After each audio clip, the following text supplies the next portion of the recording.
નિશા જે પેલું શોક મોહ ને ભય નું કેવું લીધું નહીં? હા, એક મિનિટ. હું પહેલા શ્લોક લઈ લો પછી લઈએ. શ્રી હરિ શ્રી ગોપીજન વલ્લભાય નમઃ વિજયતે શ્રી દ્વારિકાધીશ પ્રભુ. શ્રીમદ ભાગવત રસાસ્વાદ. સચ્ચિદાનંદ રૂપાય વિશ્વોત્પત્યાદિ હેતવે તાપત્રય વિનાશાય શ્રી કૃષ્ણાય વયમ નમઃ. શ્રી વલ્લભને હૃદયમાં પધરાવીને શ્રીમદ ભાગવતજીનું રસપાન કરીશું. શ્રીમદ ભાગવત રસાસ્વાદ પ્રથમ સ્કંદ અષ્ટમ અધ્યાય. કુંતીજીની સ્તુતિમાં આપણે આગળ વધી રહ્યા છીએ. તો ગઈકાલે વધારે કંઈ થયું નહીં હતું. આપણે એક જ ફકરો હતો, પણ એનું જ રિપીટેશન અત્યારે રાજાએ કર્યું. ગઈકાલે જે આપણે લાસ્ટ પેરેગ્રાફ, એક નાનો અમથો પેરેગ્રાફ વાંચન થયું હતું, એનું જ મનન ચિંતન છેલ્લે જ્યારે રાજાએ અક્ષય તૃતીયાનું વર્ણન કર્યું ત્યારે લીધું. કદાચ જો લીનાબેન જ કહેવા માંગતા હોય તો ગઈકાલે જે વાંચન લીધું હતું, 4 લીટી 5 લીટી જે પણ હોય, એમાં શું કયા વૈષ્ણવ પધાર્યા કે કંઈ પણ હોય તો થોડા સમયમાં લઈને પછી પાછું આપણે આગળ વધીએ. કારણ કે ગઈકાલે અને પરમ દિવસે થઈને જે વર્ણન છે ને, એ અત્યારે યથાર્થ એ સ્થિતિ તો આપણા દેશમાં તો ઊભી પણ થઈ ગઈ છે કે એક કહેવાય કે અત્યંત દુઃખજનક જે હુમલો થયો, તો એ આપણને આપણા શાસ્ત્રોમાં એ બતાવી દીધું અને એને કઈ રીતે એનો સામનો કરાય એ પણ બતાવ્યું. હા, આપણને યોગ્ય નેતા મળે, યોગ્ય રાજા મળે તો જ એ શક્ય બને. અને આપણે અત્યારે અનુભવી શકીએ છીએ કે પરિસ્થિતિ તો કપરી આવી શકે છે, પણ જો રાજા યોગ્ય છે તો એ પરિસ્થિતિનો સામનો પણ કરી શકાય. આપણા શાસ્ત્રોમાં આ બધું વર્ણન કહેવાય ને કે જે પરિસ્થિતિ છે એ પ્રભુએ સ્વયં એ પરિસ્થિતિ ઊભી કરીને લીલા રૂપે જે કંઈ આપણે વાંચનમાં કરીએ તો એ લીલા રૂપે પ્રભુએ સ્વયં એ લીલા કરી અને જીવ સૃષ્ટિને બતાવી છે. તો કાલનું જે વાંચન છે એમાં જેને પણ ભાવ પૂર્યા હોય એ લઈ લો, પછી હું જરા આગળ, નહીં તો પછી હું પાછું મારું ચાલ્યા કરશે એવું થશે. એટલે અહીંયા આગળ હું સ્ટોપ કરું છું. અને એક જ વસ્તુ, ભગવતી માસી, જે તમે કહેતા હતા ને, કાલનેમી શિરચ્છેદી રાષ્ટ્રીય યજ્ઞ વિનાશક, જે પેલું કાલનેમી શિરચ્છેદી જે નામ છે, એ ભલે દસમ સ્કંદમાં નથી આવતું, પણ મનન ચિંતન કદાચ એ દિવસે મને નહીં મારા પૂર્યું હોય, પણ મનન ચિંતન થતા એવું થયું કે કાલનેમી શિરચ્છેદી, જે કાલનેમી અસુરને નાશ કરવા વાળા આપ છો, તો એ કાલનેમી શિરચ્છેદી નામ અહીંયા આગળ યથાર્થ બેસે જ છે. કારણ કે એ અસુરનો તો પ્રવેશ થઈ ચુક્યો હતો કંસ રાજામાં, અને એટલા માટે તો કંસનો નાશ થયો, રાઈટ? એટલે જે રીતના કાલનેમી એટલે શું કે એ અસુર જેનામાં પ્રવેશ કરે એનો પ્રભુ તો નાશ કરવાના. એટલે મેં એમાં વાંચ્યું, પણ શ્લોક નંબર 122 છે. પછી મારાથી વંચાયું, પણ પછી મને તે દિવસે જયારે આપણે વાંચન કરતા હતા ને ત્યારે મને નામ યાદ આવી ગયું હતું કે આ નામ યથાર્થ બેસવું જોઈએ, પણ પછી ખબર નહીં, સમહાવ. પણ મને આ કાલનેમી વિશે નથી ખબર. મારે એ પૂછવાનું હતું આજે. કાલનેમી તો અસુર છે, જેનું અસુર વિશે હું નથી જાણતી. મુચુકુંદ રાજાની મુક્તિ થઈ ત્યારે કાલનેમીનો નાશ કર્યો ને પ્રભુએ, એ જ કાલનેમી. ઓકે, ખ્યાલ આવી ગયો. કારણ કે કાલનેમી છે ને, જ્યારે ત્યાં આગળ જે પ્રભુ રણ છોડીને ગયા હમ. તો એમની પાછળ ગયો. હવે બરાબર. એનો નાશ તો કરવાનો હતો. કેવી રીતે કરવાનો? તો મુચુકુંદ રાજાને પેલું શાંતિથી સુઈ જવું છે એવું વરદાન આપ્યું. પણ જે સમયે જો કોઈ એમને જગાડશે તો એને એ ભસ્મ થઈ જશે. એવું. ગુફામાં. એટલે કાલ નેમીને પ્રભુ જાણીને દોડી, પ્રભુ કઈ રણ છોડીને નહીં, આ લીલા હજી પણ થવાની હા છે. હા એટલે હા. જાણીને ગુફા તરફ દોડ્યા છે, કારણ કે ત્યાં કાલ નેમીનો નાશ મુચુકંદ દ્વારા થવાનો છે. Yeah. એટલે એ જ કાલ નેમી. હવે જો કે તમને બરાબર. યાદ જ આવી ગયું હશે. 822મો શ્લોક છે. હા હવે યાદ આવ્યું. હા. ના, એટલે કહું છું કે કાલ નેમી શિરચ્છેદી, તો અહીંયા આગળ તો તમે ખાલી મતલબ જુઓ તો એવો જ છે કે કાલ નેમીના મસ્તકને છેદનારા અને જે લીલા છે. પણ જ્યારે અહીંયા કંસનું વર્ણન આવ્યું ત્યારે કાલનેમી જે અસુર છે, જે આસુરત્વ એ એમનામાં પ્રવેશી આવીને ગયું, વસ્યું. એ પ્રવેશી ગયું કંસમાં. એટલે એ બરાબર. હા એવું હા, સમજવું. હવે એ જેનામાં એમનામાં જેનો આવીને આવેશ આવે, સપોઝ અમિતાભ બચ્ચનમાં કુલીનો આવેશ આવે તો આપણને કુલી તરીકે જ દેખાય છે ને, રાઈટ? આ નોર્મલ એક્ઝામ્પલ કે એટલે એનામાં એનો આવેશ આવ્યો એટલે એને એ પ્રકારે અસુર પ્રમાણે જ વર્તવાનું ચાલુ કર્યું ને એ જ પ્રકારની ક્રિયાઓ કરી અને એના કારણે પ્રભુએ પછી કંસને પણ માર્યા. એટલે આજ અત્યારની જે પરિસ્થિતિ ઊભી થઈ છે એ તો ખરેખર જોવા જઈએ તો કંસને આપણે આ એક તો વાંચીને રેઢા થઈ ગયા છે. એટલે આપણને આ જ્યારે આ બધી લીલાઓનું વર્ણન થાય કે કંસે દેવકીના પુત્રોને જન્મતાની સાથે મારી નાખ્યા. જ્યારે આ પહેલગામમાં અત્યારે જે બન્યું તો પોતાની મારાથી તો ખાલી એક જ પિક્ચર જોવાયું છે ને મેં બંધ કરી દીધું છે. પણ એની પત્નીની આગળ એના પતિને મારી નાખ્યા જોતા જોતા. એવી રીતના આ અત્યારે ભાઈ બહેનનો તો કોઈ સંબંધ છે જ નહીં કંસ અને દેવકીનો, કારણ કે કંસમાં અસુરનો પ્રવેશ થઈ ચૂક્યો છે. અસુર છે એ કોઈનો સગો નથી, કોઈનો મિત્ર નથી, એ અસુર જ છે. એ પછી બની જ ના શકે કોઈ સંબંધ એની સાથે. એનામાં આસુરત્વ એટલું સવાર થયું હોય કે એને બીજા કોઈ સંબંધો સ્પર્શ પણ ના કરી શકે. તો દેવકીજીની સામે જ્યારે એમનો જન્મેલા પુત્રને પુત્રીને જ્યારે માર્યા હશે, પછાડ્યા હશે, ત્યારે એ માના હૃદયની શું સ્થિતિ થઈ હશે? અત્યારે આપણાથી એક પિક્ચર, એક ન્યૂઝમાં એક ખાલી પિક્ચર આવે છે ને તો એ આપણાથી જોઈ નથી શકાતું. જે ઇન્ટરવ્યુઝ આવે છે આપણાથી જોઈ નથી શકાતા. એટલું આપણું હૃદય ફાટી જાય છે. અને ત્યારે પણ જે સ્વયં જેના કુખે પ્રભુ જન્મવાના છે એને આ પરિસ્થિતિમાંથી પસાર થવું પડે છે. આપણે કહીએ કે સર્વ વસ્તુમાં સર્વરૂપે વિરાજમાન પ્રભુની લીલા સ્વરૂપ. પ્રભુને આ લીલા કરવી પડી કારણ કે કંસનો જે આસુરત્વ છે પણ એનો જે નાશ કરવો, પ્રભુ સ્વયં નાશ કરી શકે એવો જે પાપનો ઘડો ભરાવો જોઈએ એ હજી ભરાયો નથી. અને કનડગત હજી ચાલુ ને ચાલુ જ છે. તો જ્યાં સુધી એ પૂર્ણ રીતે ભરાઈ નહીં જાય ત્યાં સુધી એને મારવો શક્ય નહીં થાય. અને જો એ મરે નહીં તો આ રીતે પ્રજાને હાનિ પહોંચ્યા જ કરશે. અત્યારે આ જ છે, આ પાપનો ઘડો ભરાય નહીં. હવે જે એક્શન્સ લેશે તો એમને જળમૂળમાંથી ઉખાડવા માટે લઈ રહ્યા છે. પણ કાલે કહી દીધું ને તો. એ પહેલા આ લીલા કરવી જરૂરી જ હતી ને, કારણ કે શું કરે આ આપણને કહેવાય ને કે વર્ષોથી હાનિ પહોંચાડતું છે. આ એમાં હું એવું નથી કહેવા માંગતી લીલા એટલે ભગવદ રૂપ જોઈએ એટલે, પણ જેને જેના ગુમાવ્યા એના આપણે ખાલી એને સાંભળી પણ નથી શકતા, એને જોઈ પણ નથી શકતા. તો એ લોકો જે પરિસ્થિતિમાંથી પસાર થઈ રહ્યા હશે એ કેવું હૈયાફાટ હશે. તો આ જે થયું છે પહેલા, અને જે અસુર છે ને એનો કોઈ ધર્મ નથી. એટલે મહાભારતમાં જ્યારે યુદ્ધ બતાવ્યું ત્યારે ધર્મ અધર્મનું બતાવ્યું છે. અત્યારે જે હિન્દુ મુસ્લિમ, ખરેખર એ મુસ્લિમ પણ નથી, અધર્મ છે. ધર્મ અને અધર્મ.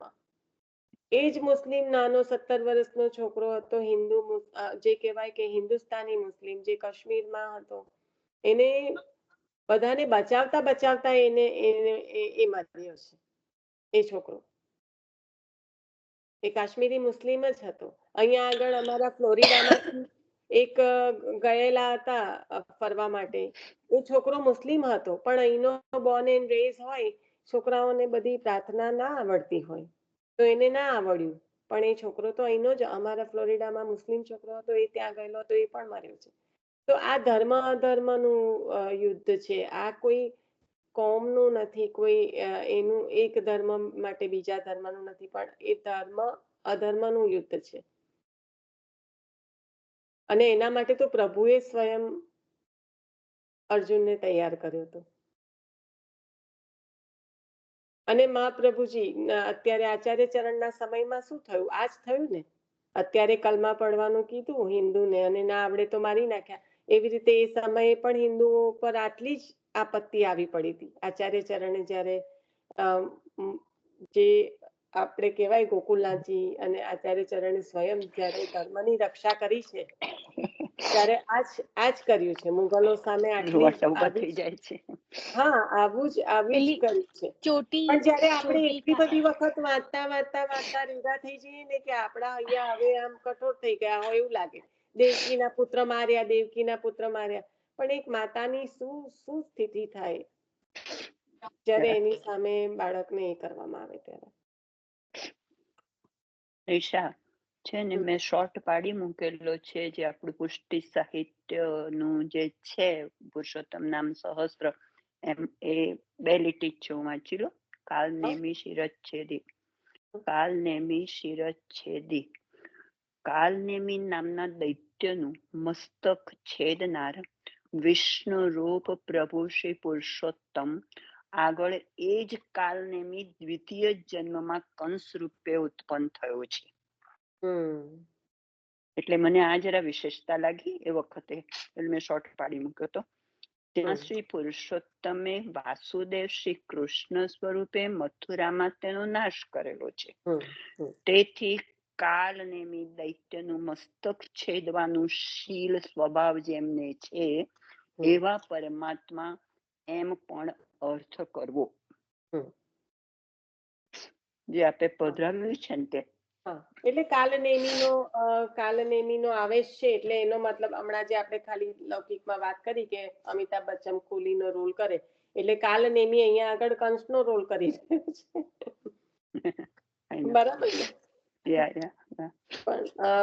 એટલે એ મેં તમને કીધું ને, પછી મને થયું કે કેમ હું આવી રીતના બોલી. પછી મને બહુ તો મને કઈ ખોલવાનો તો સમય ના મળ્યો પુસ્તક, પણ મેં કીધું હા, પણ અહીંયા ક્લિયરલી જ આપણને જ્યારે વાંચનમાં ભાગવતજીમાં કહે છે કે કંસમાં કાલનેમીનો આવેશ છે, એનો મતલબ એ વખતે તો એનો જે રોલ છે એ કાલનેમીનો જ છે. તો પ્રભુ તો પછી એનું છેદ કરવાના જ છે ને.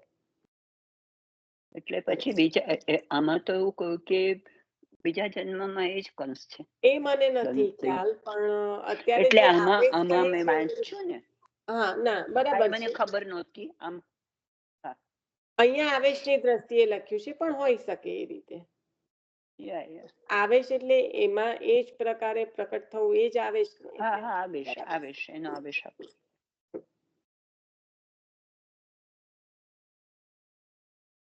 કોઈને કાલના વાંચન દરમિયાન કશું જો વિચાર્યું હશે ને, તો પણ વચ્ચે એટલું બધું પાછી બીજી વાત થઈ ગઈ તો તમારા લોકોથી ભૂલાઈ ગયું હોય તો જરાક સ્મરણ કરવાનો પ્રયત્ન કરો. પણ કાલે જે આપણે લીધું હતું ને, બહુ યથાર્થ છે, બહુ જ સુંદર છે.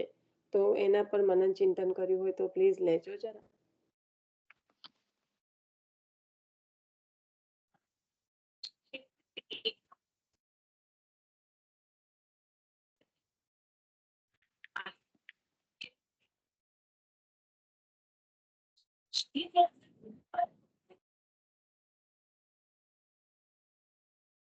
કાલે શું વાંચનમાં આવ્યું હતું?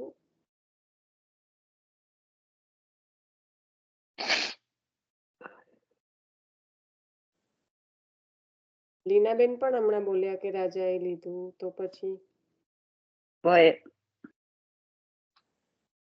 ભય નથી આવ્યું. રાજાએ જે લીધું ને એનો આખો ટુકડો નથી લેવાનો, અડધો લેવાનો.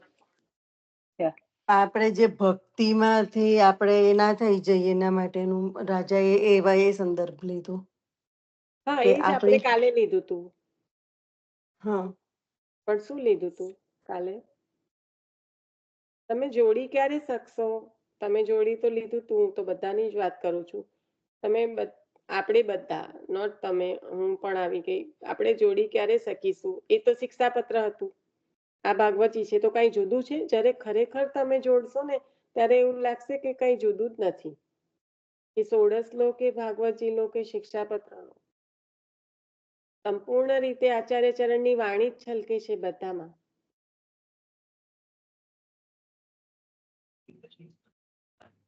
જો આપણે કહેતા હોય કે આચાર્ય ચરણની વાણીને વાગોડીએ છે તો બધે એ સ્પર્શ થવો જોઈએ, કશું અલગ અલગ નથી. પછી એ 84 ઉપાડો કે શિક્ષાપત્ર ઉપાડો કે ભાગવતજી ઉપાડો,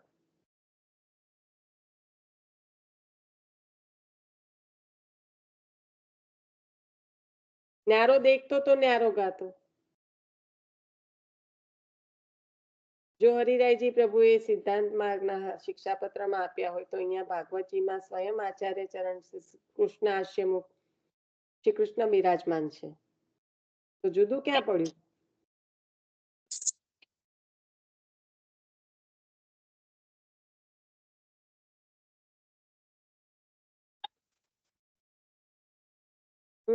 એમણે એવું કહ્યું ને કે તમે અનેક પ્રકારની એમ કે હું આફતોમાંથી અમને ઉગાર્યા છે. ઉગાર્યા નથી, શું કર્યું છે? રક્ષણ રક્ષણ કર્યું છે. રક્ષણ શબ્દની જાળને બહુ સારી રીતે ગૂંથો. હા, રક્ષણ કર્યો, રક્ષા કરી છે તમે.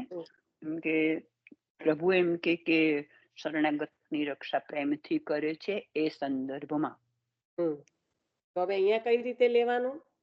એમાં આપણને વિવેક ધૈર્યાશ્રયનો શ્લોક પેલો લીધો તો, અહીં કે પાર લોકે ચ સર્વથા શરણમ હરિ.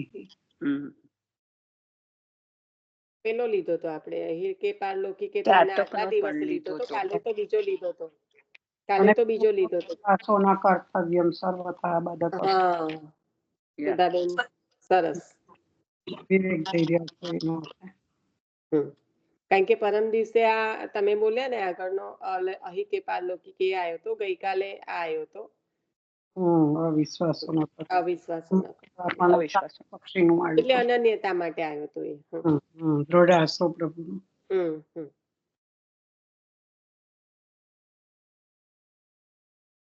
લીનાબેન લો, તમને જે પણ હોય રક્ષણાર્થે વાત થઈ ને? હા, રક્ષણાર્થે એટલે જે એવું કીધું ને કે આપણી ભક્તિ આપણે રસ પ્રકટ કીએ રસ જાય એવી રીતે એ પહેલા આપણને એનું એ લાગે છે ને કે મારી ભક્તિ એ ના થઈ જાય, મારી ભક્તિ પ્રકટ કીએ રસ જાય એવું નથી. ત્યાં આગળ એવો કોઈ ઉલ્લેખ નથી કર્યો રાજાએ. પ્રકટ કીએ રસ જાય નો ઉલ્લેખ અહીંયા નથી. ભક્તિ શિથિલ ના થાય એમ. શિથિલ ના થાય એ પણ નથી કીધું લીનાબેન. ભક્તિની ભાવના રક્ષણની વાત કરી રાજાએ કે એટલા બધા પરિબળો આપણા પર આવેલા છે અને નહીં ખાલી બાહ્ય પરિબળ. અને એની જ ગઈકાલે આપણે છેલ્લી લીટીમાં વાત કરી હતી કે જે ઇન્દ્રિયના વિષયો છે એ વિષરૂપ છે. કયું ને નિશા, તું રેકોર્ડિંગ અપલોડ કરીશ આજે? છેલ્લી 9 મિનિટનું ના જ સંભળાયું તે ના જ સંભળાયું. હા, સોરી, કરી દઈશ. મારે આવું જ થાય છે, મને સમય નથી મળતો. 5 વાર એ છેલ્લી 9 મિનિટ ના જ સંભળાય, બીજું બધું સંભળાય ને છેલ્લી 9 મિનિટમાં તો વાંચન થયેલું એટલે તમારે એમાં જ વાંચન હતું. પણ માસી 5-6 વાર બહાર નીકળીને અંદર ગઈ. મારે આજે ચાલ્યું. તો સોરી, તમારા લોકો છે ને મને નોનસ્ટોપ મેસેજીસ કર્યા કરવાના. એટલે તું કેટલી બિઝી છું. તું તો પરમ દિવસ સુધી તો કર્યા કરતી હતી, મને ખબર છે. હા, પણ મને જ્યારે ચાન્સ મળે ને ત્યારે તો હું કરી જ લઉં છું. એટલે દર વખત તારી આમ ઘણી વાર એવો શબ્દ ના પ્રયોગ, પથ્થર રગડવા જેવું લાગે છે મને તો. ના, એ તો કહેવાનું કઈ નહીં. એવું નહીં નિશા, હવે તું આટલું ટાઈમ કાઢીને વાંચતી હોય ને પછી પાછો તારી પર આ મારો કરીએ અજકર. રાઈટ, આપણને એમ થાય. મને રિમાઇન્ડર આવે ને તો થોડું એ થઈ જાય, એટલે કારણ કે બહુ ભેગું થઈ જાય ને તો પણ. કારણ કે દર વખત હું લખ્યા જ કરું. મેં કીધું આ આગળનું બધું સંભળાય છે અને 9 મિનિટ જે હવે ખરું વાંચન ચાલુ થાય છે એવું કે તે જ નહીં સંભળાય. અને મારે શું થાય છે, મને એકચ્યુઅલી તો હું રોજે રોજનું કરું ને તો જ સારું પડે છે. હવે મારે બધાના મિનિટ્સ જોજો કરવાના, કારણ કે લાઇબ્રેરીમાં તો ફોટો લાઇબ્રેરીમાં તો બધા એક સાથે વિડીયોઝ આવી જાય, પછી એને પાછા ડેઝ ના બતાવે મને, એટલે એ ડેઝ ડેટ મારે માઇન્ડમાં રાખવાની, પછી મિનિટ માઇન્ડમાં રાખવાની કે આ મિનિટ વાળું થઈ ગયું છે, એના પછીનું નેક્સ્ટ જે આ મિનિટનું છે એ ચૂઝ કર. એટલે મારે જો 10-15 ભેગા થઈ જાય ને તો મને તો જબરજસ્ત વાર લાગે છે. પણ મારો જ વાંક છે કે રોજે રોજનું નિશા પણ હવે આજે કરી દેજે હા, પાછું કાલથી પેલું 30મી પછી પેલું ગડબડ વાળું છે ને. ના ના ના, નિશા હું કરી દઈશ. આઈ થિંક મારે હવે આટલા અઠવાડિયાનું જ મેં મારા ખ્યાલથી હા, મેં હવે થોડુંક જ બાકી જ નથી. હા 10 આઈ બહુ તો થિંક બાકી હશે. 18 સુધી થઈ ગયું છે. 18 સુધી થઈ ગયું છે ને? હા હા યા હા, તો નિશા, 18 એક પ્રશ્ન આ સંદર્ભમાં મને થયો કે જે હા. એમણે એવું કહ્યું કુંતાજીએ કે તમે એમ કે વારંવાર અમારું રક્ષણ કર્યું છે, અને એમાં થોડાક એમણે પછી કહું કેવી રીતે એમાં એક મને એ જાણવું જોઈએ કે નથી ખબર, પણ એક મને ખ્યાલ નથી આવતો કે દુર્વાસા ગમન, વોટ ઇઝ ધીસ? મેં કોઈ દિવસ એટલે સાંભળ્યું નથી. હું બી ના, એટલે વનમાં જે પરિસ્થિતિ ઊભી થઈ ને હા, એના સંદર્ભમાં દુર્વાસા ગમન કહ્યું. દુર્યોધનની વસ્ત્રહરણ પ્રસંગની સભા અને વનવાસમાં આવેલી દુર્વાસા ગમન વગેરે અનેક આપત્તિઓ. દુર્વાસાનું મેં કોમ આમાં કેમ નામ આવ્યું છે? ના ના ના, એ સંદર્ભમાં નથી લેવાનું. નથી ને? હા, દુર્વાસા ઋષિના સંદર્ભમાં નથી લેવાનું. ઓકે. આ તો હું એટલે જ મને એમ કે આવો પ્રસંગ સાંભળ્યો નથી. ના ના ના ના ના, દુર્વાસાનો મિનિંગ શું લેવાનો અહીંયા આગળ? હા, તમે દૂર જઈને વાસ કરો, જંગલમાં જઈને, હો, હા. રાઈટ? એટલે ખરાબ છે વાસનાઓ. એટલે ના ના ના, એવું નિશા એવું કે નથી. છે દૂર જઈને વાસ કર્યો છે એમણે. કારણ કે દુર્વાસા ગમન એટલે ત્યાં આગળ જ્યારે વનવાસમાં ગમન કર્યું, કેવી કેવી પરિસ્થિતિમાં એમને ત્યાં આગળ ગમન કર્યું.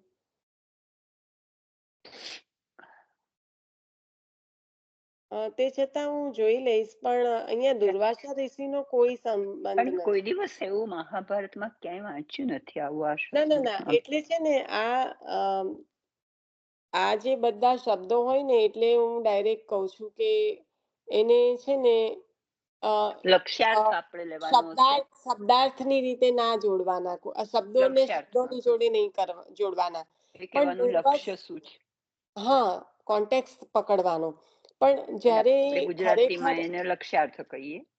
સોરી, અમુક શબ્દો નથી જ આવતા અમારે તમારા લોકો જેવા. તું પણ હશે એ જે આટલું સરસ તો તું કરે છે. મને ઘણી વાર એમ થાય છે કે હું ગુજરાતી ભણાવેલું છતાં મને ઘણી વાર નથી જ્ઞાન. એટલે આ જે ના એવું કઈ તું મૂળમાં કહી દે ને આપણને, બસ હવે હા આપણે હા, પણ દુર્વાસ આગમન તો જે ડિફિકલ્ટ પરિસ્થિતિમાં રહેવામાં આવે, એ સંસ્કૃતનો આ શબ્દનો મિનિંગ છે. અને એટલે દુર્વાસાનું તપ કેવું હતું ખબર છે? ડિફિકલ્ટ પરિસ્થિતિ એટલે એવું તો નથી કે ચાલો ખાવા મળ્યું, પીવા ના મળ્યું, પણ એમને જે એમના કામ વાસના પર, ઇન્દ્રિયો પર જે વિજય મેળવ્યો હતો. જો યાદ હોય તો એક એ છે પ્રસંગ કે જો દુર્વાસા ઋષિ એમને અન્ન ને જળ પણ ગ્રહણ કર્યું છે, અને તો પણ એવું કે સદા ઉપવાસી હોય તો આ નદી માર્ગ આપે, અને માર્ગ આપે છે ગોપીજનોને. પ્રમીલા ફોઈને આ પ્રસંગ નું ધ્યાન છે?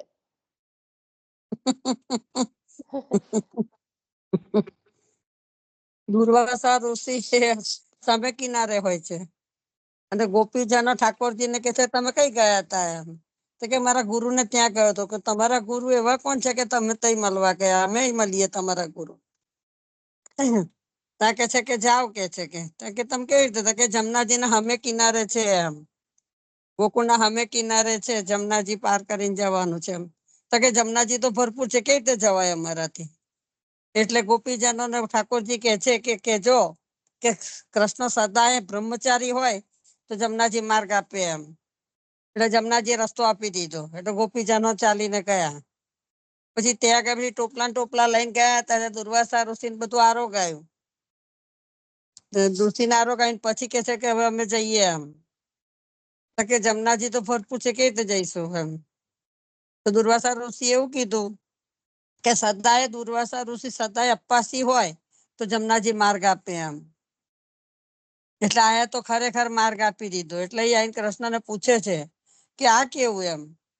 સદાય બ્રહ્મચારી કીધું એટલે રસ્તો આપ્યો, સદા ઉપવાસી એટલે કે ટોપલા આરોગ્યા અને રસ્તા અપવાસી કેવી રીતે કીધું એમ? બધા ગોપીજનો લઈ ગયા, બધું તો આરોગ્યા એમ. તો કે તમારો ભાવ અંગીકાર કર્યો છે, તમારા ભાવથી રસ્તો આપી દીધો. તમારો ભાવ હતો કે એમને ગુરુ ભાવ મળવાનો હતો તો તમે મળ્યા, એટલે તમારા ભાવથી જમનાજીએ માર્ગ આપ્યો તમને એમ.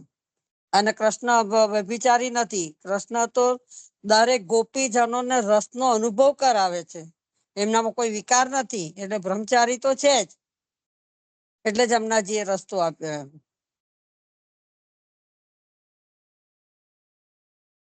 અને ત્યાં પણ દુર્વાસા ઋષિનો જે એમના ઇન્દ્રિયોનો એમનો એ છે, અને એમનું જે જીવન છે કે એમને પોતાના એના માટે નથી, જીભના સ્વાદ માટે નથી અંગીકાર કર્યું. એટલે એ સદા અપવાસ. એટલે આવી જે કઠિનમાં કઠિન પરિસ્થિતિ જે વસેલા હોય તે એવી રીતના. એટલે દુર્વાસાનો મિનિંગ છે, દુર્વાસા નામ દુર્વાસા ઋષિનું છે એ રીતે, પણ દરેક નામનો જેમ મિનિંગ હોય એવી રીતના આ વનવાસ દરમિયાન જે કઠિનમાં કઠિન પરિસ્થિતિનો સામનો કર્યો ત્યારે પણ આપે એ બધું એ આપત્તિઓમાં પણ આપે રક્ષણ કર્યું છે એમ. સારું થયું તમે પૂછ્યું. તો કોઈએ પૂછ્યું નહીં ને એટલે હું બોલી નહીં. ઘણું બધું ઘણી વાર મને એમ થાય. એટલે પેલા દિવસે પછી મિલનબેને શોધી નાખ્યું. મેં કીધું કે ચિદાંશની માયા, તો મિલનબેને એ ફકરો શોધી નાખ્યો. પણ જ્યારે આપણે સાથે સત્સંગ કરી રહ્યા છીએ તો અરસપરસનું છે. તમને લોકોને કંઈ સમજાય નહીં ક્યારે કે તમે એના પર મનન ચિંતન કરો અને પછી આપણે વાત કરીએ તો એનો અર્થ છે. નહીં તો આ કાલે બોલેલું દુર્વાસા ગમન આજે ફરી જતું રહે બધાને દિમાગમાંથી. આ કેવું આપણે પ્રસંગ સહિત લીધો, પણ એ લેવાનો મોકો ક્યારે મળ્યો? જ્યારે કોઈકે એના પર મનન કરીને પૂછ્યું, વિચાર કર્યો. એટલે હું એ જ કહેવા માંગુ છું, આ ભાગવતજી છે. શબ્દે શબ્દને તમે એને વાગોળો. આપણે આગળ નથી વધી શકતા એનું બીજું કારણ આ પણ છે. આગળ વધીને જઈશું કઈ, એક પાનું તો બહુ કહેવાય આપણા માટે, આપણા જેવા જીવ માટે. એને ઉતારવું, એને સ્પર્શ કરવો, ઉતારવાની વાત તો જુદી, પણ એને સ્પર્શ પણ કરવો હોય તો આ જે માસી તમે જે ગણાવ્યું એની સાથે સાથે ગોપીજનોનું પણ ઉદાહરણ હતું. અને મને ખ્યાલ છે કે આ ફોઈ આ પ્રસંગ બહુ સારી રીતે કહેશે. એટલે આપણને સત્સંગનું આ જ આપણો પોઝિટિવ પોઈન્ટ છે કે મનન ચિંતન કરવા વાળા એક્સપિરિયન્સ જે વૈષ્ણવો જે ઘણું જાણે છે એમનો આપણને લાભ મળે છે આ રીતે. એટલે કરો મનન ચિંતન. પછી થોડું કશું સાંભળવાનું રહી જાય ને તો એને બાજુ પર રાખો, પણ મનન ચિંતન ના છોડો. નિશા, મારે એક પૂછવું છે. તમારે વળી પૂછવું છે? હે, તમારે પૂછવું છે? મારે ના પૂછવું પડે? કમ એવું નહીં. એવું કોને કીધું? બધા બાળકોના ઉત્સવ કહેવાય છે, ગોકુળ નદીનો મહા ઉત્સવ કેમ કહેવાય છે? મને તો એવું જ ખબર છે કે વલ્લભ પ્રગટ્યા છે ને, વલ્લભનું જ અવર સ્વરૂપ છે ને. એ તો અવસર તો ગુસાજી અવસર છે ને. એક વખત વલ્લભને જો વિઠ્ઠલનું સ્વરૂપ તો કઈ રીતના છે કે જે ગુસાઈજી પ્રભુ ને જ્યારે આચાર્ય ચરણને જ્યારે આજ્ઞા થઈ વિવાહ કરવાની પણ, અને તુમ तात में નંદનંદન, એટલે વિઠ્ઠલ તો પ્રકટ્યા જ છે, બરાબર? એટલે એ તો ઉત્સવ છે. પણ અહીંયા બીજી પેઢીએ જ્યારે વલ્લભના જે કહેવાય કે આચાર્ય સ્વરૂપે વલ્લભ પણ બિરાજમાન છે. અને જે કઈ બધી રચનાઓ કરી છે એ સંસ્કૃતમાં કરી છે. ગુસાઈજી પ્રભુએ પણ ઘણી બધી રચનાઓ સંસ્કૃતમાં કરી છે. હવે જ્યારે આપનું જે કાર્ય અધૂરું જે કહેવાય કે ભાષાને ભાષાના ખબર છે કલીના જીવોની શું સ્થિતિ થશે. અત્યારે સંસ્કૃતમાં આપણે એક જ કેટલા બધા કીર્તન એવા છે કે જેમાં વ્રજ ભાષા, સુરદાસજીના કીર્તનમાં તો ખાસ એવું છે કે વ્રજ ભાષા અને સંસ્કૃત ભાષાનો એવો સુમેળ કર્યો છે ને કે બેમાંથી એકેયમાં આપણને ગતાગમ પડે નહીં ને પ્રભુ કહેશે કરો. એટલે એ બધું આપણને ગોકુળનાથજીએ આપ્યું. હવે ઉત્સવ ને મહોત્સવ કેમ? તો જ્યારે એક વાર પ્રકટ થાય, 2 વાર પ્રકટ થાય ત્યારે દિલમાં ખુશી હોય. હવે જ્યારે ફરી વખત પ્રકટ થાય તો એ ઉમળકો કેટલો બધો દુગનો થઈ જાય. કારણ કે ત્યાં તો પ્રભુએ આજ્ઞા કરી હતી કે તુમ तात में નંદન વિવાહ કરો, મને આપની ગોદમાં ખેલવું છે, હું પધારું. એટલે એ છે. પણ અહીંયા આગળ તો હવે જ્યારે આપ પધારી ગયા છો ત્યારે ફરી વખત જીવોને કૃતાર્થ કરવા આવ્યા અને એમને સદૈવ લઈ ગયા છે. જેમ જે ગતિ દાસીએ જયારે કીધું કે હવે સમય થયો પધારો, ત્યારે પધાર્યા ભક્તને અધીન થઈને પ્રભુ પધાર્યા. એટલા માટે મહા ઉત્સવ કહેવાય. ના એવું નથી. ના એટલે તમે જે કહેતા હોય એ તમે લઈ લો, પણ હૃદયના ઘણા ઘણા ભાવ નીકળે મહોત્સવ જ્યારે આખું કીધું. રીઝન જ જુદું છે. હા તો કોને મોહનભાઈજી ના ઘરે પધાર્યા, મોહનભાઈજી રાતે પધરાવવા માટે.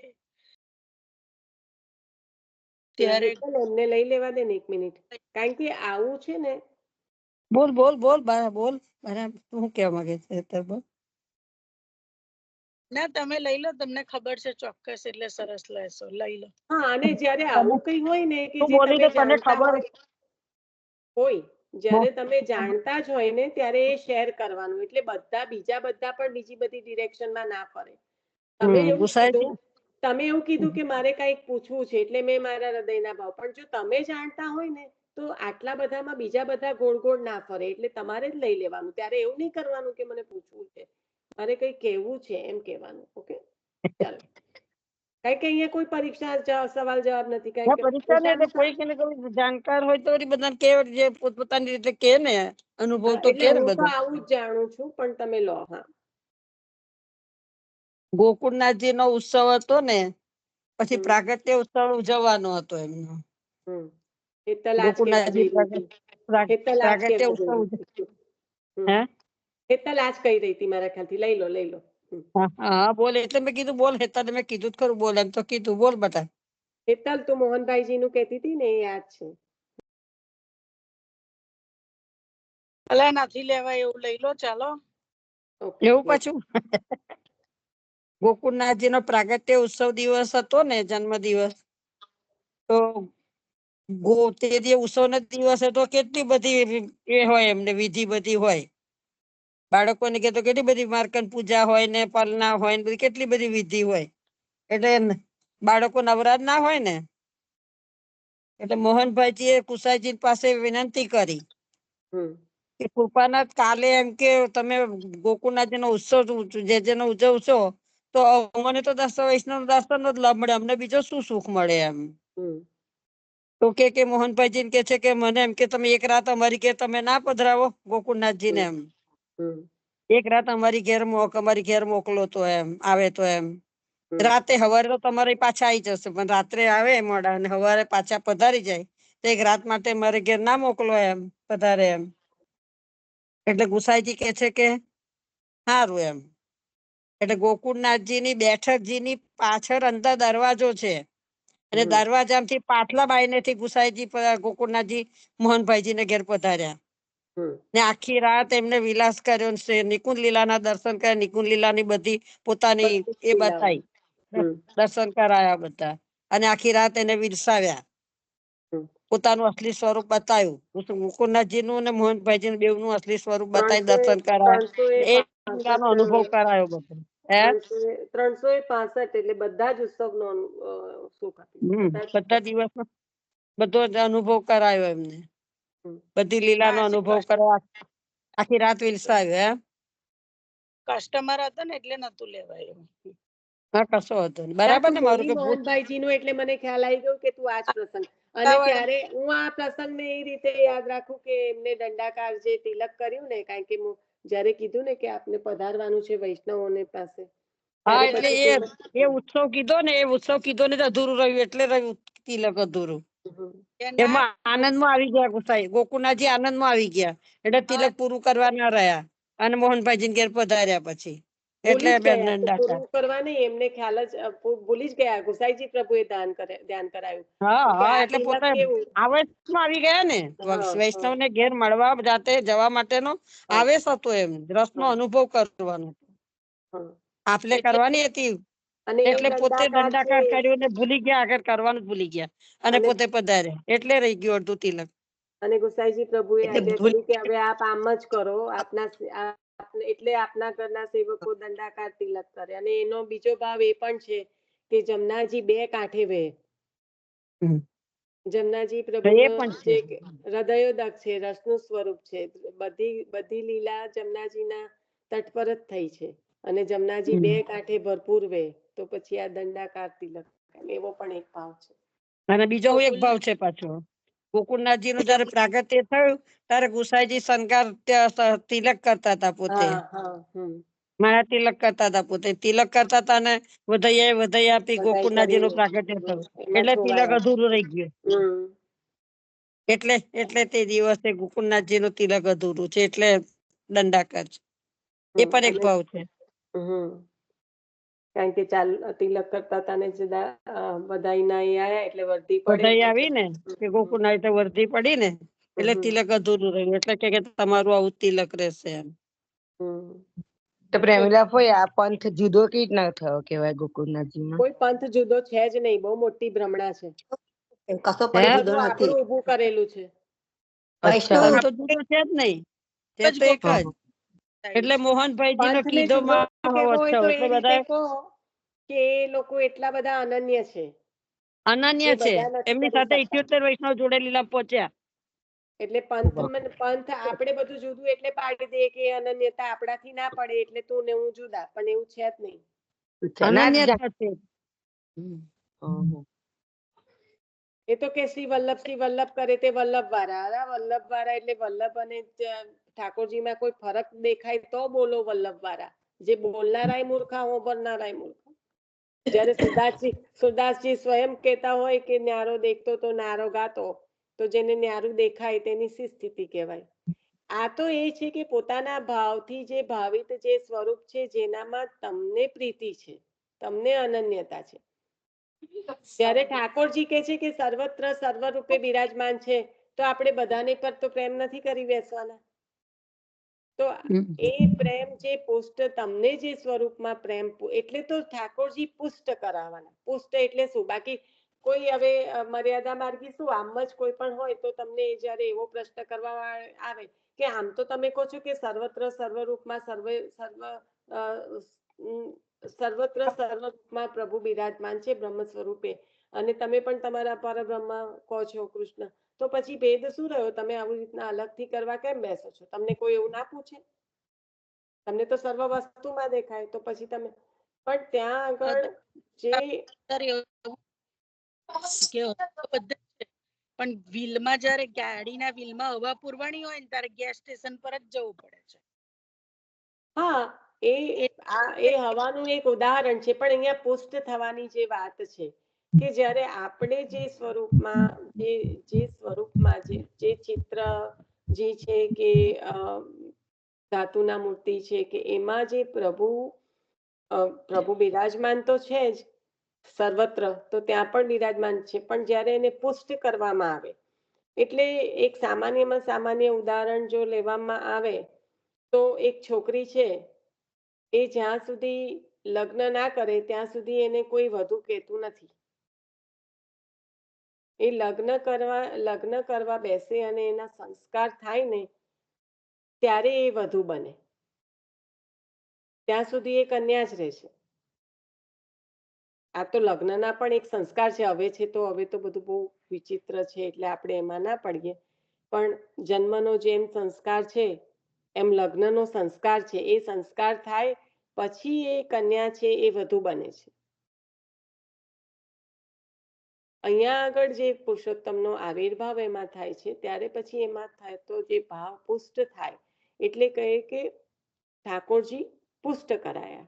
અને હવે એટલે આપણે કહીએ કે જે યાત્રા પરબ્રહ્મથી શરૂ થાય છે, કે વારંવાર આપણે કહીએ છીએ કે પરબ્રહ્મ, પરમાત્મા,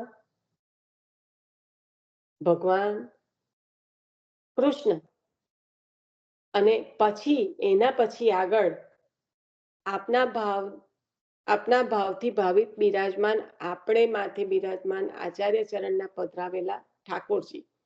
તો આ સ્ટેપ્સ છે. પરબ્રહ્મ અવતારણથી લઈને આપના ઘરમાં બિરાજમાન આપના પ્રભુનું જે એકત્વ છે એ આ રીતે છે.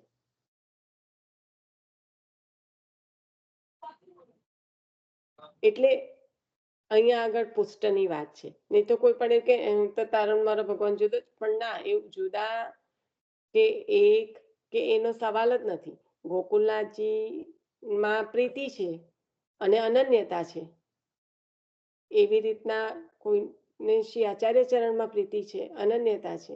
એવી રીતના કોઈને પોતાના જે ઘરમાં પોતાના માથે બિરાજમાન જે પ્રભુ છે એમાં જે ભાવ છે એ ભાવ આચાર્ય સ્વરૂપે મહાપ્રભુજીનો હોય કે ઠાકોરજીનો હોય, શ્રી સ્વામિનીજીનો હોય, કે આ એમના ગુરુ જે એમના માથે પ્રભુ પધરાયા એમનો હોય. કારણ કે જેને આપણા માથે પ્રભુને પધરાયા છે એ પણ તો આપણા માટે સર્વોપરી છે. તો જેના જે ભાવ હોય. નીતાબેન, હું તમને નથી કહેતી, પણ હમણાં જ હું ક્યાંક ગઈ હતી અને કે તમારામાં કેટલા ફાટા છે ને મેં બોલવાનું મને યોગ્ય નહીં લાગ્યું, એટલે હું ત્યાંથી નીકળી ગઈ. પછી જેને એકચ્યુઅલી સમજણ પડે એવું હતું એને મેં કીધું, ત્યારે એ કે ઓ આવું છે, હું તો કેટલાય વખતથી બધા ગોકુલનાથજી વાળા વૈષ્ણવોના ટચમાં છું. આમ તો બધા બહુ જ વૈષ્ણવોના ટચમાં છું, પણ ગોકુલનાથજી વાળાના ટચમાં વધારે છે કે હું રહેતી હતી ત્યાં આગળ એ લોકો વધારે હતા. તો મને આખી ભ્રમણા જ જુદી હતી. પણ મેં કીધું કે જ્યારે તમે લોકો બોલ્યા ત્યારે બધાની આગળ આ બોલાયું નહીં હતું, પણ મેં એની સાથે શાંતિથી એને અડધો કલાક ખાલી મારી વાત જ સાંભળી. બાકી કોઈ જે વૈષ્ણવ સંપ્રદાયમાં ના હોય એને એ સાંભળવામાં શું રસ હોય. પણ એ નાની હતી, મોટી થઈ ત્યારથી એના પાડોશમાં આમ તેમ સંઘમાં આ બધા હતા, એટલે એને તો કે મને તો આવું ક્યારેય સમજણ જ ના પડી, અને હું તો એવું સમજતી હતી કે કેટલા ફાટા ફૂટી છે. એટલે જ્યારે આપણે વૈષ્ણવ તરીકે જો એવું કહેતા હોય કે આ જુદા, તો પછી બહારના લોકોની તો શું પરિસ્થિતિ થાય.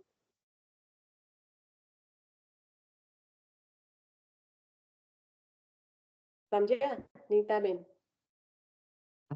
એટલે નિશાબેન, આ તો બધા એવું કહેતા હતા ને કે આ વર્ધી પડી હતી ને ગુસાઈજીને, તો એમને એ વખત એવું કીધું કે આજથી ગોકુલનાથજી ધર્મ જુદો. આમ એવું સાંભળેલું હતું, એટલે જસ્ટ પૂછ્યું. ના, એવું નથી. બાલક પ્રતાપી હોગો, એ જ્યારે કીધું ને કે બાલક પ્રતાપી હોય ગો, અને એનો એટલે એટલો બધો પ્રતાપી થશે, એ લઈને ગયા છે એમના જે સેવક છે એમને. 78 સેવકો, એક ના 78 બરાબર. જોડે પધાર્યા છે. એમના સેવકોને લઈને, એટલે બાલક પ્રતાપી હોય ગો. અને બીજો મને શબ્દ યાદ નથી આવતો. હા, બે વસ્તુ કીધી. યસ પેલે ગો. ના ના ના ના ના ના, ન્યારો રહે ગો, એવી રીતના છે. બાલક પ્રતાપી હોય ગો, અને એ ન્યારો એટલે એ રીતે કે એના જે સેવક હશે ને એ અનોખા હશે, એ અનન્ય હશે. એટલે આ ક્લિયર કરવું આજે. હા, કેમ અત્યારે લગીને જે ગ્રંથિ હતી ને કે એ લોકો આપડે પ્રસાદ બી નથી આરોગતા, અને આપણા મંદિરમાં બી શ્રીજીબા મંદિરમાં બી બહુ ના આવે લોકો ગોકુળનાથજી વાળા. એટલે આપડાને એવું કે એમનો પંથ આખો એમને અલગ બનાવેલું કહેવાય એવું ના લાગે. ના ના ના, બાલક અનન્ય હતા, પ્રતાપી ભય ગો. પોતાના પ્રભુમાં અનન્ય હતા. હા, હવે ખ્યાલ આવ્યો. કોઈ ખ્યાલ આવી ગયો હવે મને તમને. શબ્દ છે ને યાદ નથી આવતો. બે અનન્ય હતા. શબ્દ બોલ્યા છે કે બાલક પ્રતાપી હોય ગો, એટલે પ્રતાપી એટલે એમને જે કર્યું ને, જે હા તિલકની ને કંઠીની રક્ષા કરી, એ હા. રીતે. અને બીજું આ છે, હા, માર્ગ ઓર છોવાયેલો રહેગો, સમથિંગ લાઈક ધેટ, કે એટલે એમને જે ગોકુલનાથજીના જે સેવકો હશે ને એ ન્યારા જ હશે, બધાથી એનું કંઈક સામર્થ્ય અલગ હશે, એવી રીતે એ ભાવથી કીધું છે. મને જો શબ્દ યાદ આવશે ને તો હું જરૂરથી કહીશ. મને હા, ના રે હવે ક્લિયર થયું મને કે બીજું સેન્ટેન્સ નથી યાદ આવતું. છોવાયેલો અનન્યતાના લીધે છોવાયેલી રહેશે, એમની સૃષ્ટિ છોવાયેલી સૃષ્ટિ, રહેશે. હા, માર્ગ નહીં, સૃષ્ટિ. હા, મને સૃષ્ટિ word યાદ છોવાયેલી આવ્યો. એમની સૃષ્ટિ સૃષ્ટિ છોવાયેલી છોવાયેલી રહેગી. રહેશે. હા, હા. અને કેવું કેવું ગોપીનું જુદું ક્યાંથી બાલક પ્રતાપી હોય કો સૃષ્ટિ છોવાયેલી રહેગી, એટલે એ આપણાથી જે ન્યારા રહે છે ને એ હા. રીતે. ઓકે, હા, બરાબર એટલે ખ્યાલ આવી આવ્યો. આવી આપણને આજ્ઞા. યમુનાજીનું સ્વરૂપ જ ગોકુલનાથજીએ બતાવ્યું છે. હા, સ્વરૂપ જ ગોકુલ, તો પછી જુદું ક્યાંથી થયું? ના એ તો જુદું એ વાત સાચી તમારી, પણ આ તો પણ હેતલ, આ બધો પ્રશ્ન આવો થાય છે ને એમાં તો આપણે જ્યારે આપણા નોન વૈષ્ણવ સાથે મળીએ ને ત્યારે એ લોકો જે એક જ ધડાકામાં બોલી ગયા ને હું તો મારતો નીકળવાનો ટાઈમ થયો હતો એટલે હું ચૂપચાપ નીકળી ગઈ, પણ મેં પાછો ફોન કર્યો ને જેને કહેવા જેવું લાગ્યું એને કીધું. પણ આવી રીતના જ એટલે બાબા ઘણી બધી વાર કે છે, વિનંતી કરે છે કે વૈષ્ણવો તમે પુષ્ટિ માર્ગને આગળ ના લઈ જઈ શકો તો કઈ વાંધો નહીં, પણ આ રીતે ના કરો કે જેના કારણે બધી અલગ જ એક પ્રકારની ભ્રાંતિ ફેલાય બધામાં.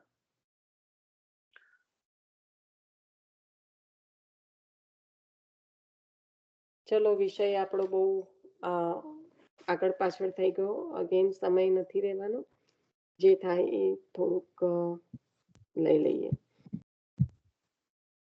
તો કહેવાનું તાત્પર્ય એ છે કે જે હું લીનાબેનને કહેતી હતી, રાજાએ જે રક્ષણની વાત કરી ને કે જે આપણે ભક્તિ કરવી હશે તો પણ પહેલા તો આપણે આ જે બધું બાહ્ય પરિબળોનું આક્રમણ છે, વિષયાક્રાંત દેહાના, તો આ જે આક્રમણ છે એનાથી રક્ષા થશે તો થશે ને. એટલે કાલે જે આપણે લીધું હતું કે જેવી રીતના કુંતીજીએ યાદ કર્યું કે આપે સર્વદા રક્ષા કરી છે બધી જ આપત્તિઓમાંથી, એવી રીતના સ્મરણ જ્યારે એમને થયું ત્યારે ગોપિકાઓનું પણ સ્મરણ થાય છે કે વિષ જલા પયાદ વ્યાલ રક્ષે અસાદ. તો એ જે આપે જે રક્ષા કરી છે ગોપીજનો યાદ કરે છે ગોપી ગીતમાં કે કાલિયા નાગથી રક્ષા કરી. તો એવી રીતના જે થયું છે એવી રીતના અહીંયા આગળ આપણી ભૂતલ પરના જીવોની સ્થિતિ કે આપની ઇન્દ્રિયોમાં વિષયનું વિષ અને અંતઃકરણમાં વાસનાઓનું વિષ, ઈર્ષાનું ઝેર જે રહેલું છે, એટલે ઇન્દ્રિયો અને અંતઃકરણમાં જ્યાં આગળ આ વિષ ભરેલું હોય ત્યાં પ્રભુ તો કેવી રીતે શક્ય બને પ્રભુનો પ્રવેશ. તો પ્રભુ જ્યારે કૃપા કરે ત્યારે આ વિષની વિષમ વિપત્તિમાંથી બચાવે, તો આ રક્ષણ. હવે જ્યારે આ વિપત્તિમાંથી, આ વિષની વિષમ વિપત્તિમાંથી જ્યારે પ્રભુ બચાવશે પછી ભક્તિ માર્ગની યોગ્યતા જીવને મળે. ત્યાં સુધી તો ભક્તિ માર્ગને પ્રાપ્ત કરવાની યોગ્યતા પણ જીવને નથી, જ્યાં સુધી હૃદયમાં આ ચાલી રહ્યું છે. એટલે આપણે આજે રાજાના સત્સંગ સાથે એની સંગતિ કરી કે રાજાએ છેલ્લે કીધું કે આપણે ભય નથી રાખવાનો, કારણ કે ભય તો છે જ નહીં. જ્યારે આપણે અભય નું દાન આચાર્ય ચરણે આપણને કરેલું છે બ્રહ્મ સંબંધીને, પણ ભય એટલે કઈ રીતનો કે જે આ વિષયો છે, જે વિષ છે, એ જો એ વિષ આપણને ચડી જશે તો એ પ્રભુથી દૂર લઈ જશે. તો એ ભય આપણે હંમેશા રાખવાનો છે, અને એ ભય રાખીશું એટલે સદાય પ્રભુને સ્મરણમાં રહીને પ્રભુ રક્ષા કરશે ને કરશે જ. એટલે જે પ્રભુ છે આપ જ રક્ષા કરવા વાળા છે, કારણ કે અભયપદનું દાન જ આચાર્ય ચરણે આપ્યું છે. તો એ જે છે અભય દાન દક્ષસ્ય, આચાર્ય ચરણનું નામની સ્મરણ કરો તો જે અભયનું દાન આપ્યું છે એ બતાવે છે કે આપણે કોઈ પરિસ્થિતિમાં ભય રાખવાનો નથી. એટલે રાજાએ કીધું આપણે ભય તો રાખવાનો જ નથી, પણ આપણા ભાવના રક્ષાર્થે આપણે ભય રાખવાનો છે. કે કેમ? તો કે જો આ બધા વિષયો આપણને હામી કરી જશે તો આપણો જે ભગવત ભાવ છે એ ખંડિત થશે ને થશે જ. એટલે ત્યાં આગળ પ્રભુ આપ રક્ષા કરો. શ્રી કૃષ્ણ શરણમ મમ. તો આ જે ભક્તિ માર્ગની યોગ્યતા જીવને પ્રાપ્ત કરવા માટે જે વિષય રૂપી વિષ છે, જે ઇન્દ્રિયમાં અને અંતઃકરણમાં પ્રવેશીને ખૂબ આનંદ કરાઈ રહ્યું છે. વિષ હોય તો ખરેખર તો જીવ શું કરે? તડફે, મરી પણ જાય. જ્યારે અહીંયા તો જુદા પ્રકારનું વિષ છે. આ વિષ કેવું છે? આપણે બાહ્ય જીવનને જો જોડીએ તો જે ડ્રગ લેવા વાળું વ્યક્તિ હોય એને એનાથી ખૂબ જ આનંદ થાય. બીજાને એવું લાગે કે અરે રે આની શું સ્થિતિ છે, જેને ભાન છે એને. પણ જેને નથી એને તો એમાં ખૂબ આનંદ થાય. એવી રીતના આ ઇન્દ્રિયોનું વિષ અને અંતઃકરણનું વિષ કાર્ય કરે છે કે આપણને તો ખૂબ જ મજાનું લાગે. પણ જો એ જ્યાં સુધી આપણને હાનિ પહોંચાડવા વાળું છે એવું પણ જ્યારે જીવને સભાનતા નથી આવતી, એ સભાનતાની વાત રાજા કરતા હતા કે એવો પણ ભય નથી લાગતો કે આ મને હાનિ પહોંચાડશે, આ મારા માટે સારું નથી. તો તમે એ ભય નહીં લાગે તો રક્ષા માટે જવાના જ છો કેવી રીતે પ્રભુ પાસે? તો પ્રભુનું સ્મરણ કરવાના છો જ કેવી રીતે કે પ્રભુ આ ભયમાંથી મારી રક્ષા કરો, આ મને હાનિ પહોંચાડવા વાળું છે. અને જો એ રક્ષા થશે એટલે એમાંથી પ્રભુ બચાવશે ત્યારે જીવ યોગ્ય બનશે પ્રભુની ભક્તિ પણ એવી કરવા. અપેક્ષા નથી રાખવાની, એવી આશા નથી કરવાનું. અપેક્ષાની વાત નથી. આ જીવનને કેવી રીતે પ્રભુ સુધી લઈ જવા માગણી એવી ઈચ્છાથી નથી કરવાનું. માગણી ક્યાં કરવાની છે? સભાનતા કહું છું, માગણી નથી. એટલે હું શબ્દ બોલું છું એને સમજો. હું સભાનતા કહું છું. હું અગર ખાડામાં પડી રહી છું એનું મને ભાન જ ના હોય તો મને ભય કેવી રીતે લાગવાનો છે? ભય નથી લાગવાનો તો મને સ્મરણમાં કેવી રીતે આવવાનું છે પ્રભુનું? અને પ્રભુનું સ્મરણ જ નથી થવાનું તો રક્ષા કઈ રીતે થવાની છે? ને જો એમાંથી રક્ષા નહીં થાય, એ ખાડામાંથી રક્ષા નહીં થાય તો ભક્તિ માટે યોગ્યતા જે જીવને પ્રાપ્ત થવી જોઈએ એ કેવી રીતે થશે? હું આ પ્રોસેસની વાત કરું છું. કોઈ આમાં માગવા લેવાનું કશું નથી થઈ જતું. This is a gradual inside process. આ અંદરની એક પ્રક્રિયા છે જે જીવને બાહ્ય રૂપે નથી દેખાવાની. ખ્યાલ આવ્યો? એક પડે કે આપણે માગવાના નથી આ વસ્તુ. આપણી સજાગતા અને સભાનતા આપણને એ તરફ પ્રેરશે. એટલે તો મેં ઉદાહરણ આપ્યું કે કોઈ ડ્રગ એડિક્ટ હોય એને તો એમાં જ મજા આવતી હોય. એવી રીતના વિષયોના રસમાં રમતા હોય એને એ વિષ નથી લાગવાનું, એ અમૃત લાગવાનું છે, કારણ કે એમાં ઘણો આનંદ છે. પણ ખરેખર એવું છે નહીં. એટલે કીધું વિષયાક્રાંત દેહાનામ ન આવેશ સર્વથા હરિ. જ્યારે કીધું કે વિષય આક્રાંત થયેલો દેહ છે એમાં ભગવદ આવેશ જ નથી થવાનો. એટલે રક્ષાની વાત બાજુ, માગણીની વાત એ બાજુ. એને કઈ માંગવું જ પડે કશું? એને તો ફૂલ મજા છે. નિશા, એટલે આ એ સંદર્ભમાં એ રસ્તા પર નથી ચાલી રહ્યું કોઈ ત્યાં આગળ. સજાગતા અને સભાનતાની દ્રષ્ટિએ ચાલી રહ્યું છે. એક જ મિનિટ લીનાબેન. સમજ્યા પ્રેમિલા ફોઈ? હા, બોલો હવે બોલો. નિશા, એટલે ભાવનું રક્ષણ એટલે હવે હમણાં જે કઈ આપણે થોડું કઈ કોક વાર ગડબડ આવે એ વાંચી લઈએ કે સાંભળી લઈએ એટલે એ બધાથી દૂર રહેવાનું ને એનું મિનિંગ, રાઈટ? એક વસ્તુ કહું, હજી હું ફરી વખત એક વસ્તુ કહીશ કે આંખોને બંધ કરતા સૂર્ય ઢળી નથી જતો, અંધારું નથી થઈ જતું. એ બધી વાત બરોબર, એ બધું સમજ પડે. સાંભળો હું શું કહું છું. એટલે અગર કંઈક આવી ગયું અને પછી પણ તમારો ભાવ ખંડિત ન થાય એના માટે જે આપણે આચાર્ય ચરણના સ્મરણમાં રહેવાનું એ કરવાનું છે. કારણ કે આ બધું આયા જ કરશે. શ્રી વલ્લભ કરો તો એનો રસ્તો પણ શ્રી વલ્લભ કરશે. એટલે આ બધું ક્યારે જો એ તમે જે યાદ કરાયું ને એનાથી મારે કાલે જે મનન ચિંતન થયું હતું એ જરાક લઈ લો 2 મિનિટ માટે. કે તમે વાત યાદ કરી કે મને કોઈકે આવું કીધું હતું. જે વાત આપણે થઈ હતી ને કે આપણે જ્યારે પ્રભુના શરણમાં રહેવાનું છે એટલી બધી અનન્યતા, એટલી બધી દ્રઢતા રાખવાની છે કે ના તો ગભરાવાનું છે, ના તો દબાવવાનું છે, ના તો ઉભરાવાનું છે. જે વિશેષણો આપ્યા હતા એ પરિસ્થિતિ પ્રમાણે આપ્યા હતા કે કોઈ પરિસ્થિતિમાં તમારે ગભરાવાનું નથી, કોઈ પરિસ્થિતિમાં તમારે દબાઈ નથી જવાનું.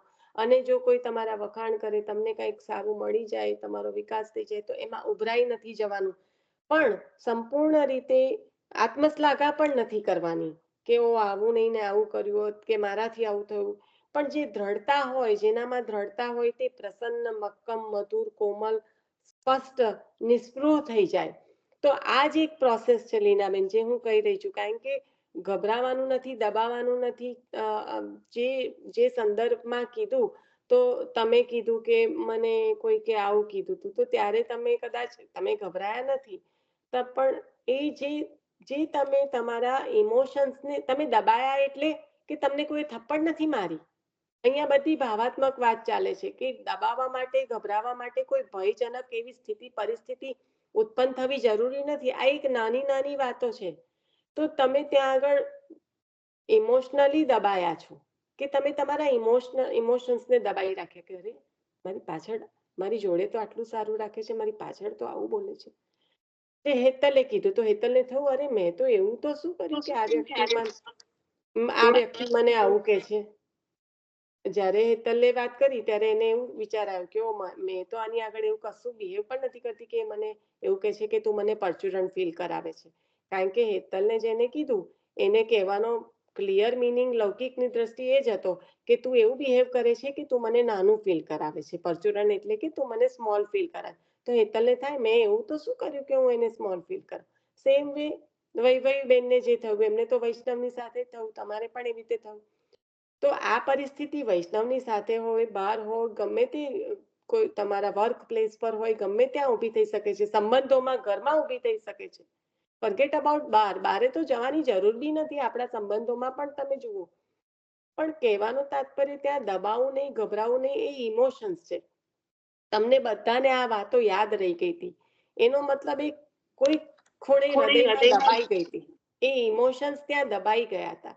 પણ જો એને આપણે આચાર્ય ચરણની કહાનીથી આપણે જ્યારે શ્રી વલ્લભ કરતા કરતા એવી પ્રસન્નતાથી કે મક્કમતાથી કે મધુરતાથી કે કોમલતાથી કે સ્પષ્ટતાથી કે નિષ્ક્રિય થઈને જ્યાં જેવો સમય હોય એવી રીતે એને હેન્ડલ કરી હોય, તો એ જે દ્રઢતા થાય, એ જે અનન્યતા થાય, અને ત્યારે જે પ્રીતિ થાય ને પ્રભુમાં. હવે સ્વાભાવિક પ્રીતિ પ્રભુમાં છે, એટલે આ બધું સ્પર્શ નથી કરતું. એટલે એ પછી તમને એ હૃદયના કોઈ ખૂણેથી યાદ પણ ના આવે. અને એ દ્રઢતાને, અનન્યતાની અહીંયા આગળ વાત કરે છે કે જેનામાં દ્રઢતા હોય ને, તે આવી રીતનું જીવન જીવે. જે આપણે જીવી લઈશું, હું જીવી રહી છું, તમે જીવી રહ્યા છે, એની વાત નથી કરતી. જે ભાગવતજી આપણને કહી રહ્યું છે, એ જ હું તો ખાલી એક ઉદાહરણ સહિત જે આપણે રોજની પરિસ્થિતિમાં સામનો કરીએ છીએ એની વાત કરી રહી છું.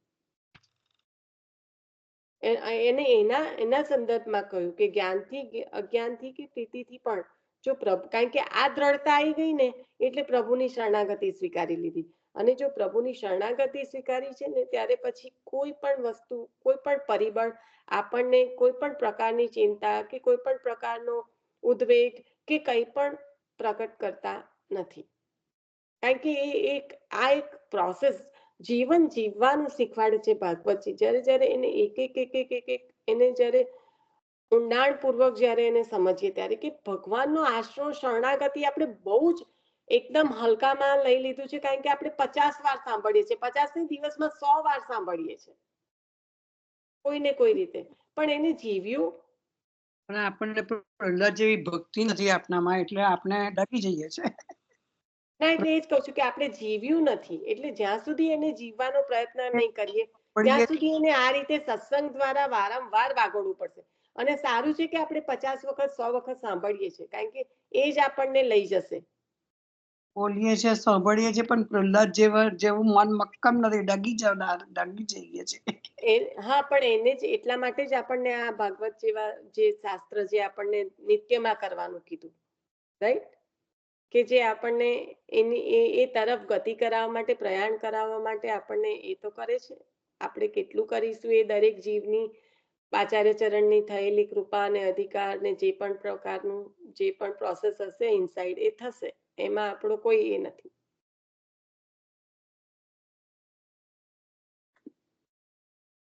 લીનાબેન, તમે કંઈક પૂછ્યું તું કે કીધું તું ખબર નહીં હા પડી. હા હા એટલે આ તે કીધું તે બરાબર છે, પણ આ જે થોડું પેલું કશી બીજી બધી ગડબડ આવે ને તો પછી મગજમાંથી કાઢી નાખવી.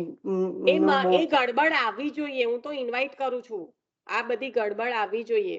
મને મહારાજ મૂવી હતું ને, તો બધાને જ બહુ જ 10-15 મિનિટમાં બધા જ મારા ઘરમાંથી અનકમ્ફર્ટેબલ થઈ ગયા અને ઉઠીને જતા રહ્યા. છોકરાઓ પહેલામાં પહેલો નિશ્ચલ ઊભા થઈ ગયા, પછી બંસી કે મને વોમિટ જેવું થાય છે. એટલું બધું એ અનકમ્ફર્ટેબલ થઈ ગઈ. વિચાર કરો નાના બાળકોની પરિસ્થિતિ કેવી થાય. તો એવું બોલી કે મને નોઝિયા ને વોમિટિંગ જેવું થાય છે. એટલે હું સમજી ગઈ કે તું જતી રહે. એટલે જતી જ રહી, ઊભી જ નથી રહેવાની. ને પછી પ્રથમ કે મને તો બધું ખબર જ છે, તો બધું બધે ચાલતું જ હોય. એટલે બોયઝ છે એટલે એમનો એટીટ્યુડ એવો હોય. એવું કરીને એ જતો રહ્યો. મેં શું કર્યું, આખું મૂવી જોયું. મને જોવું હતું, મને જાણવું હતું.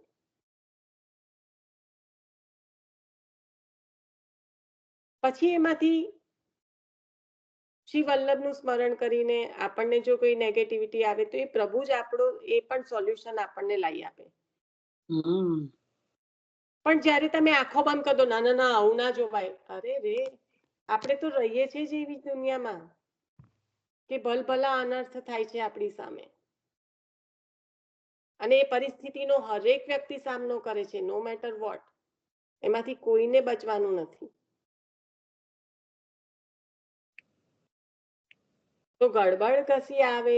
આજે જ પેલા એ કલ્પનાબેને પણ એક શેર કર્યું, કંઈક ડોક્યુમેન્ટ જેવું મેં એ જ જોયું. મેં વાંચી લીધું, એ જ મેં વાંચ્યું. કઈ નહીં, જો સભાનતા બહુ જરૂરી છે. અને શ્રી હા, એ વલ્લભનો બધું આટલો, ખબર જ છે શ્રી વલ્લભે નિશા. તો કીધું કે ગ્રહે સ્થિત્વા ભજેત કૃષ્ણ, અવ્યાવૃત્તો ભજેત કૃષ્ણ, ગ્રહે સ્થિત્વા સ્વધર્મતઃ. બરાબર. અવ્યાવૃત્તો ભજત કૃષ્ણ પૂજ્યા શ્રવણાદિભિ. હા, અને જે શ્રવણાદવ્યત મેં તો બે અલગ અલગ આઈ થિંક ગ્રંથ કે કદાચ એક જ ગ્રંથનો સંદર્ભ બોલું છું, ખબર નહીં. પણ અવ્યાવૃત્તો ભજેત કૃષ્ણની આજ્ઞા કરી, ગૃહે સ્થિત્વા સ્વધર્મતઃ. પછી આપણે બધું આગળ પાછળનું બધું ઊભું કરીને આપણે દોડાદોડી ચાલુ કરી હોય, અને એ દોડાદોડીના સંદર્ભમાં કોઈ અડફટમાં કઈ આવી ગયું હોય, અને પછી આપણે કહીએ આમ થયું તો એ ના ચાલે ને. અને એ તો પરિસ્થિતિ જે આવી છે એનો સામનો કરીને એને જાણવી તો પડે જ, જોવી પણ પડે. તમારી આગલી પેઢીને સમજાવવું પણ પડે આ કેમ કરવાનું, કારણ કે આપણી આગલી પેઢીને કોણ કહેશે જો આપણે આંખો બંધ કરીશું તો. ખરી વાત છે. મને તો એ નવાઈ લાગે કે અંધશ્રદ્ધા, આંખો બંધ, જે આવ્યું તે, અરે આપણે આમાં નહીં પડવાનું. અરે શું છે, આંધળા બહેરા થઈને ન જીવાય.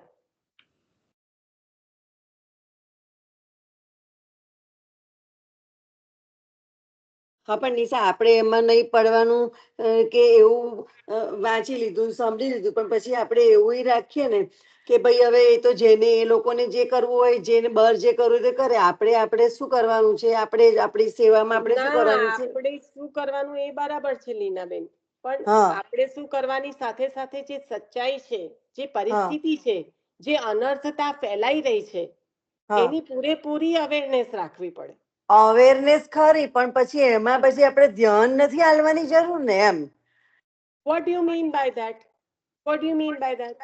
Awareness means what?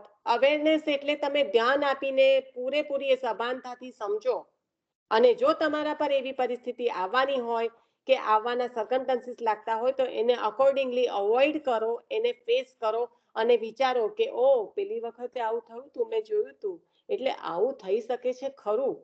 આ અવેરનેસ કહેવાય. આને જાણકારી નહીં, આને અવેરનેસ કહેવાય. હા, એટલે ધ્યાન આપ્યું હતું એટલે આપણે સચેત રહેવાનું છે એમ.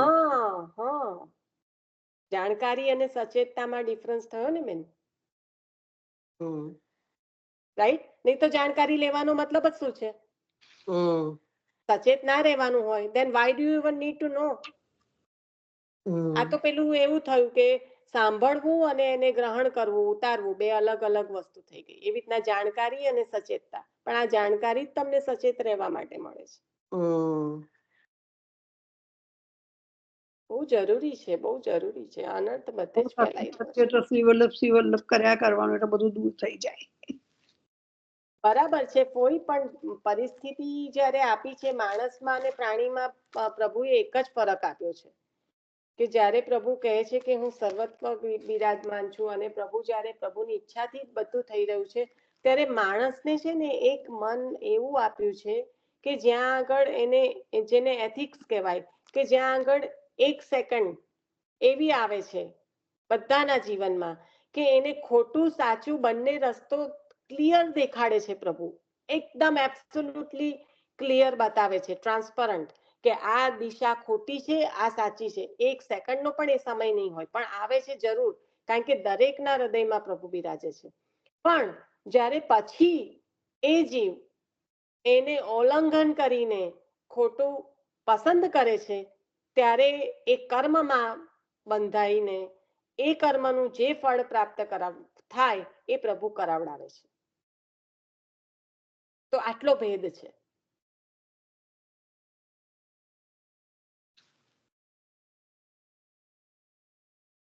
અને એટલે પછી એ કર્મ બની જાય છે, ક્રિયા નથી રહેતું, કારણ કે સમજી બૂજીને પસંદ કરીને કરેલી વાત એ પછી કર્મ બની જાય. એટલે આટલો ડિફરન્સ કર્મ અને ક્રિયામાં.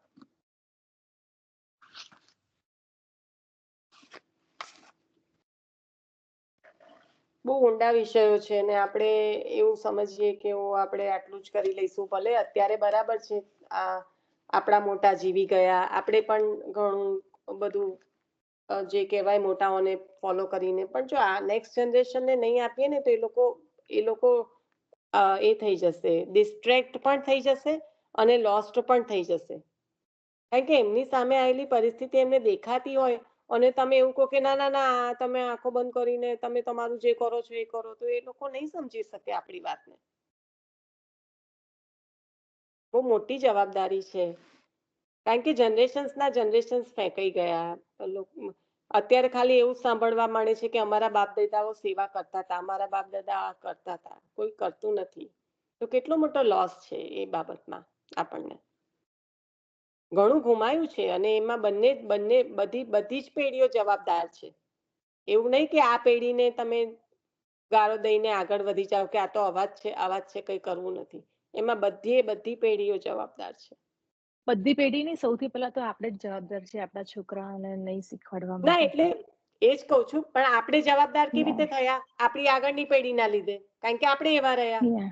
એ કેવા રહ્યા તો કે એમની આગળની, તો બધા જ ઇન્વોલ્વ થઈ ગયા ને ઇનડાયરેક્ટલી, રાઈટ? હા, એટલે પછી જો પછી એવું પણ થાય કે એ જીવ એને પાત્ર નહીં હોય, પાત્રતા એટલી ઓછી હોય. બીજું એક પણ લઈ શકાય કે જે જીવમાં, અને નિશાબેન ઘણી વખત જોયું છે કે જેના ઘરમાં પુષ્ટિ માર્ગીય એ લોકો વૈષ્ણવ પણ નથી ને એમના છોકરાઓ એટલું બધું પુષ્ટિ માર્ગ ફોલો કરે છે ને, એ તો હકીકત છે કે પ્રભુને ખેંચવાના હોય તો ખેંચે, કાઢવાના હોય તો કાઢે, પણ એ આપણી જવાબદારીને પૂરી નથી કરી દેતું. બીરવાબેન, હું એવું કહેવા માંગુ છું. ના, આપણી જે શું કહે છે, આપણી ફરજ છે કે આપણે આપણા છોકરાઓને શીખવાડવાનું. પછી આગળ એને અમુક આફ્ટર સર્ટન એજ આપણે એને કહેવાનું કે જો this is right and this is wrong, બરાબર? જેમ આપણને પણ ભગવાન, તમે હમણાં જ કીધું કે આપણને બતાવે છે રસ્તો, આપણે પણ ઠાકોરજી આપણને બતાવે છે કે this is right and this is wrong, આપણે પણ કહેવાનું કે this is right and this is wrong. પછી જે ચૂઝ કરવું, જો એ જીવ ઉત્તમ હશે તો એ પ્રમાણે જશે, અને જો એનામાં એ નહીં હોય તો પછી એ ડિસ્ટ્રેક્ટ થયા કરશે આખો દિવસ. હા, પણ એક સમાજ જ્યારે ઉભો થતો હોય ને ત્યારે એ દરેક વ્યક્તિની એ જવાબદારી બને છે. હા, આપણે સમાજને સારું, એટલે જે પણ બી તમારે સંસર્ગમાં જે પણ બી બાળક આવતું હોય એની આપણી જવાબદારી છે એને આપણે સારું જ્ઞાન ને આપીએ. સારો માનવી બનાવવાની જવાબદારી આપણી. પછી એ સારો માનવી બનશે ને એટલે એના હૃદયમાં પ્રભુ પધારશે ને પધારશે, છૂટકો જ નથી. ખરેખર આપણે જોવા જઈએ ને તો પ્રોસેસ તો આવી રીતે ચાલુ થાય છે. ના, એગ્રી, એ તમારી વાત એકદમ સાચી છે.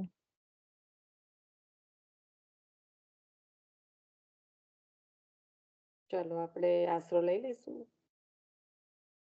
નિશા, થોડું નહીં વાંચવું? ના, પુસ્તક બંધ થઈ ગયું હો. મારો સમય તો 15 મિનિટ ઉપરથી થઈ ગયો છે. સોરી.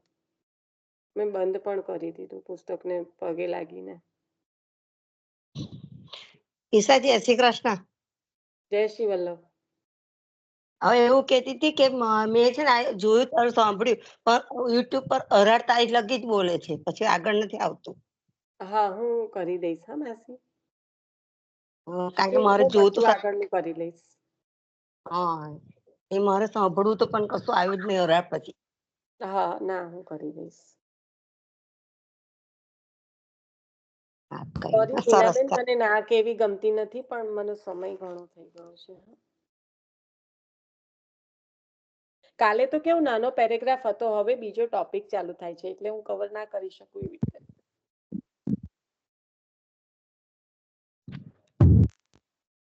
કઈ ના, વાસણ લઈ લો. હા, લઈ લો. જય શ્રી કૃષ્ણ.